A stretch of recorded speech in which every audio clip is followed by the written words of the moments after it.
Gotu Cola Bharat और चीन में लगभग पिछले 2000 सालों से इस्तेमाल होती आ रही है। इसका साइंटिफिक नाम है सेंटिला एशियाटिका। आयुर्वेद में इसे मंडुका पर्णी कहा जाता है क्योंकि इसके पत्तों का शेप मेंढक से मिलता सा लगता है। गोटू कोला को आयुर्वेद में मेधावर्धक, तनावनाशक और त्वचा सुधारक माना गया है।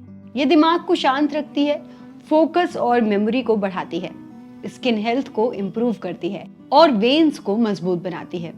इसी वजह से ब्रेन टॉनिक और नर्व टॉनिक भी इसे कहा जाता है। गोटू कोला एक ऐसी जड़ी बूटी है जो औषधि के साथ साथ खाने में भी यूज होती है, यानी इसे कुकिंग में भी इस्तेमाल किया जा सकता है। ऐसे पौधे अक्सर ज्यादा सेफ और नेचुरल रेमेडीज होते हैं।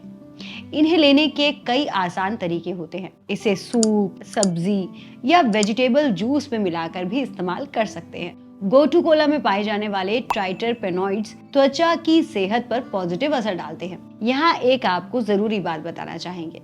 बहुत से लोग गोटू कोला को ब्राह्मी समझ लेते हैं, लेकिन ये दोनों अलग अलग हैं। आयुर्वेद में दो अलग अलग पौधे ब्राह्मी के नाम से जाने जाते हैं। एक सेंटिला एशियाटिक यानी कि गोटू कोला या मंडुकारपनी और दूसरा है बकोपा मोनियरी जिसे असली ब्राह्मी कहा जाता है। दोनों ही हर्ब ब्रेन फंक्शन और मेमोरी को बढ़ाते हैं, लेकिन उनका असर थोड़ा अलग होता है। अपीयरेंस की बात करें तो गोटू कोला के पत्ते गोल और थोड़े फैन शेप के होते हैं, जो ज्यादातर नम जगहों या पानी के किनारे उगते हैं। वहीं ब्राह्मी के पत्ते छोटे, मोटे और अंडाकार यानी कि ओवल शेप्ड होते हैं, जो जमीन पर फैलते हुए बढ़ते हैं। गोटू कोला का असर ज्यादा सर्कुलेशन, स्ट्रेस, एंजाइटी और स्किन हेल्थ पर होता है और ये मजबूत बनाता है वेन्स को, दिमाग को शांत करता है, वुंड्स को जल्दी भरने में मदद करता है। वहीं ब्राह्मी का असर ज्यादा मेमोरी, कंसंट्रेशन और लर्निंग एबिलिटी पर होता है। ये दिमाग में न्यूरॉन्स के बीच कम्युनिकेशन बढ़ाता है और न्यूरोट्रांसमीटर्स को बैलेंस करता है।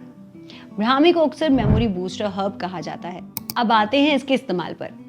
गोटू कोला को आमतौर पर टी, कैप्सूल, टिंचर या पाउडर फॉर्म में लिया जाता है। वहीं ब्राह्मी ज्यादातर ब्रेन टॉनिक्स, च्यवनप्राश या आयुर्वेदिक फॉर्मुलेशन में यूज की जाती है, खासकर स्टूडेंट्स या वर्किंग प्रोफेशनल्स के लिए जो मेंटल फटीग या भूलने की समस्या से परेशान रहते हैं। अगर बात करें स्किन और कोलेजन हेल्थ की, तो गोटू कोला इस मामले में ज्यादा प्रभावी माना जाता है।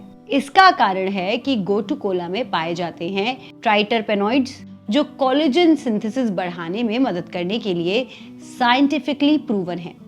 ये कंपाउंड्स हमारे स्किन सेल्स यानी कि फाइब्रोब्लास्ट को एक्टिवेट करते हैं, जिससे नया कोलेजन बनाने की प्रक्रिया तेज होती है और एजिंग के साइंस जैसे फाइन लाइंस या रिंकल्स धीरे धीरे कम नजर होते हैं। इस वजह से आजकल कई एंटी एजिंग और स्कार हीलिंग क्रीम्स में गोटू कोला एक्सट्रैक्ट एक की इंग्रेडिएंट के रूप में शामिल किया जाता है। वहीं ब्राह्मी का असर ज्यादा ब्रेन और नर्वस सिस्टम पे होता है।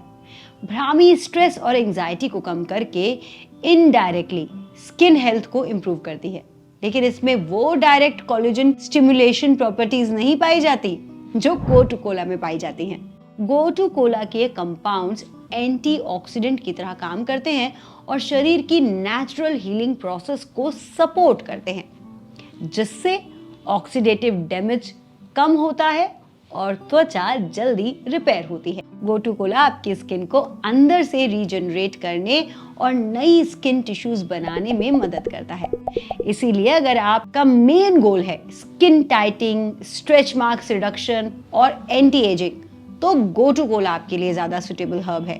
लेकिन अगर आपका फोकस है मेंटल क्लैरिटी, फोकस और मेमोरी इंप्रूवमेंट, तो ब्राह्मी आपके लिए बेहतर विकल्प रहेगा। दोनों हर्ब्स पावरफुल हैं और इसके फायदे अपने अपने क्षेत्र में अनोखे हैं। तो जब भी आप इनका सप्लीमेंट लें, हमेशा साइंटिफिक नेम जरूर देखें। अगले वीडियो में लेकर आएंगे नेचर की गोद से कोई और फायदे से भरे पौधों पर जानकारी। तब तक जीवन कोश को सब्सक्राइब जरूर करें और हमें दीजिए इजाजत। नमस्कार।